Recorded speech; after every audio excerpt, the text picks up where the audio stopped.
The dingo, an animal considered so dangerous and damaging to livestock that the longest fence in the world was built to keep them out.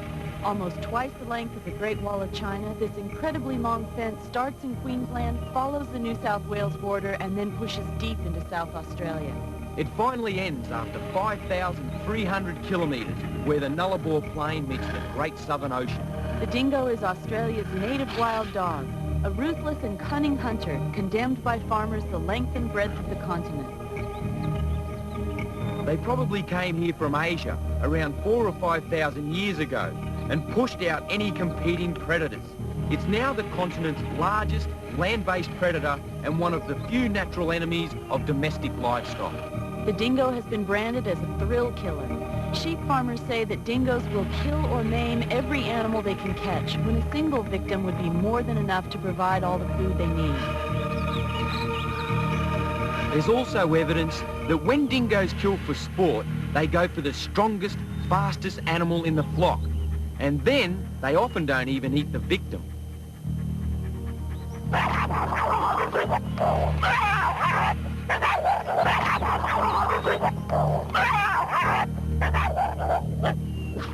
The killing sprees are usually nothing more than a deadly game. Unless food is scarce, dingoes would prefer to eat kangaroos or wallabies.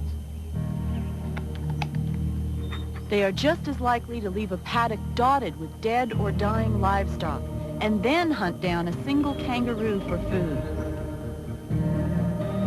The dingo is considered one of the most serious permanent hazards to life on the land in outback Australia.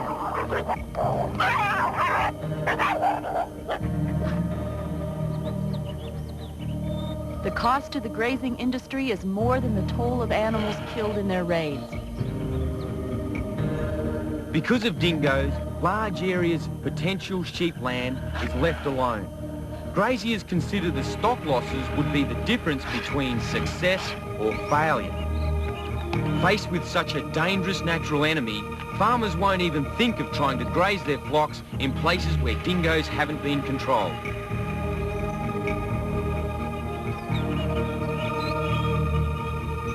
That's the main reason why some governments have put a price on their head. And that's why a barrier was built across 3 states to keep them out of Australia's richest sheep country.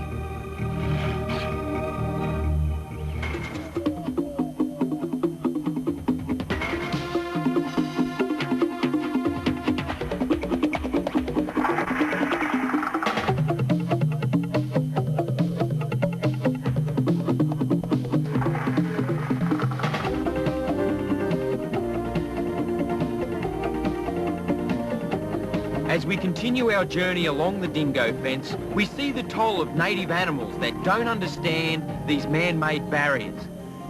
Kangaroos and wallabies try to jump the fences, and sometimes they don't quite make it. Other animals don't seem to have the intelligence